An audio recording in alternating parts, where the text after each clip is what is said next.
Hey, I want to give you a quick update here on this PAL 350 some odd watt linear, 300 watt linear. Should do a lot more on the peak envelope side, but like for SSB operation, but it'll do at least 300 out carrier wise on AM. Uh, I pulled it all apart, and what I did was I was able to get the whole thing out of the cabinet, and the only thing I had to do was unsolder the two wires of the meter. That's all I had to do, and I was able to lift everything out. I unbolted the transformer last, tipped it up on its upright like it's supposed to be, lifted the transformer out of the cabinet. Then I just pulled everything else with it, out with it, and I had everything sitting here with no, just all sitting there like this was like here, and just like it is in the amplifier. So, but I just went through here a little while ago and I removed some of these other wires.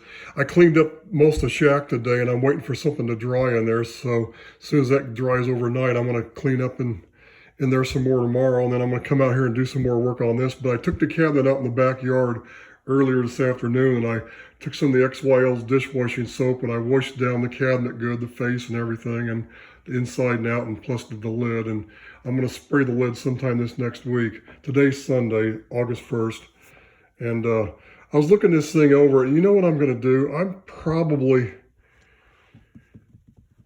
going to change, this for sure, right? The Pi network components. I have to make it work down lower on the HF and the HS spectrum, like down to 20 meters. But I'm looking. There is the input. This isn't input tuning. This is that tuning between here, the two tubes. There is no input tuning on this amp. It's just going boom right into the cathode. And then you have interstage coupling between this first driver tube and the three finals in parallel. And they put one of these old Miller chokes in there, so you could adjust it on the back, and I hadn't noticed that until I went to take it apart. That's the tuning circuit. So this is going to be fairly easy. I think what I can do is, I doubt when I peak this for whatever band I'm testing it on, I doubt if I tune this, say like for 30 megacycles, 29 point, whatever, what's the last frequency on a 10? Is it what, 29,999?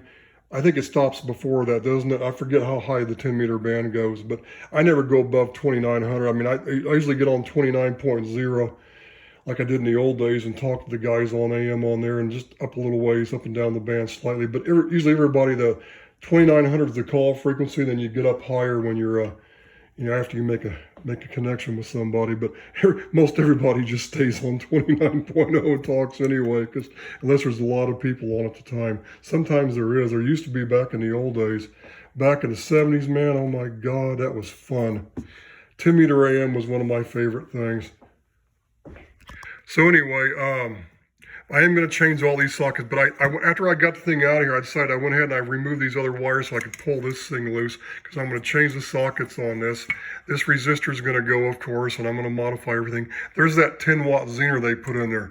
Man, they put a big nut on that for a heat sink.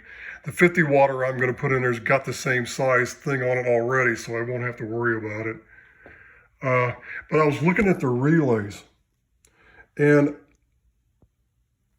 to find two more relays like this, I could try to search to figure out what brand these are. Maybe these, I doubt if I could find these. What I'm saying is, I'm thinking about just cleaning these up, burnishing the contacts up, just going through rejuvenating these and not worry about it. I would prefer not to do that, but if I was going to change them, I'd like to find the exact same ones and just put new ones in. The thing is, if I did find these somehow and I got lucky and I figured out who makes these, and I found out where to get them, if there's some new old stock someplace, if I get them, they are going to be more likely new old stock. And you open them up, if I can talk right, if you open them up out of the box, the contacts are all going to be tarnished anyway, so they're going to be oxidized. And so I still have to clean up a brand new ones. I prefer to put new ones in here, but if I can't find these, I might just clean these up and just reuse them and not worry about it. So I'm still on the fence about that. But I do have to change these parts. I got to change these caps. I want to change the diodes here and all this stuff, and I'm going to modify it. Not modify it, I'm just going to put new caps and change the bleeder resistors. And I'll probably put some a little bit lower values in there with some bigger size caps. They have 80 mic caps in here. This is the original one. Then they went to 60s, and I think these 80s were too big. So I'm debating, do I really want to put the 80s in there, or even 100s? I'll just have to lower the bleeder resistance to get, get it down so it's about the same. I can just do that and not worry about it. Because I calculated the RC time constant, what they had with this compared to the other. And I think this is like 23. The RC charge time is like, what, 23 seconds? Or no, I'm sorry, it was 23 milliseconds. And then I think if I use 100 mic caps and 200, what did I say, 200K resistors or 220Ks, either 2 or 220s, it's like 20 seconds. So it's about the same. I can make it better because actually what they did was they left it really long. Now I got to double check. I haven't not looked at the bleeders. I keep forgetting this was the later schematic for the later version of this. This is the original version. So I don't know what these bleeders are. I haven't even looked at them yet, but I'll get in here tomorrow and I'll take a look at these to figure out what they are. But I'm basically going to try to replace all the components as is, as close to what's in there as possible. It was maybe a slight adjustment for, a certain reason here and there. I'm going to try to leave everything pretty much the same, just with the new sockets, and I'm just going to, try not to tinker with it too much. But I'm thinking, I don't think I'm going to be able, if I tune this thing up, since I digressed here, I started talking about this and I didn't finish, did I? What I was saying was, if I tune this circuit, say like I tune the amp up for 30 megacycles to get full power out, well, the tuning's not going to be where it needs to be for all the way down at 14 for 20 meters or even 17. So I think what I'm going to have to do is there's going to have to be a selectable position somehow. I do have these I could do something. I do have some more of these coils. These are the ones you actually got, I've actually got the ones that have the different color slugs. They got like blue, yellow. You can pick whichever ones you want.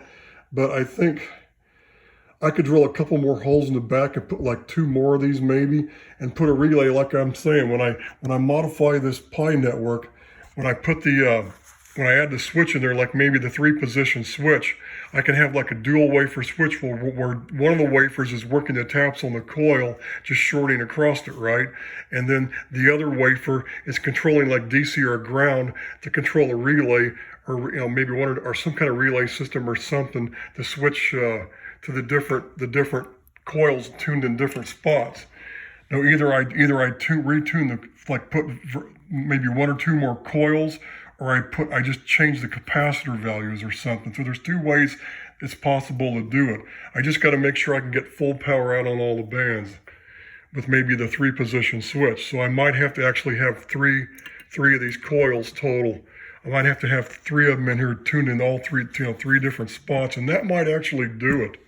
That might actually work. I just need like a dual wafer switch on the front of the panel that's, working this Pi network output and controlling the relays for the other. So that is a solution to get the interstage tuning between this stage and the final stage, to also adjust as I change the different bands.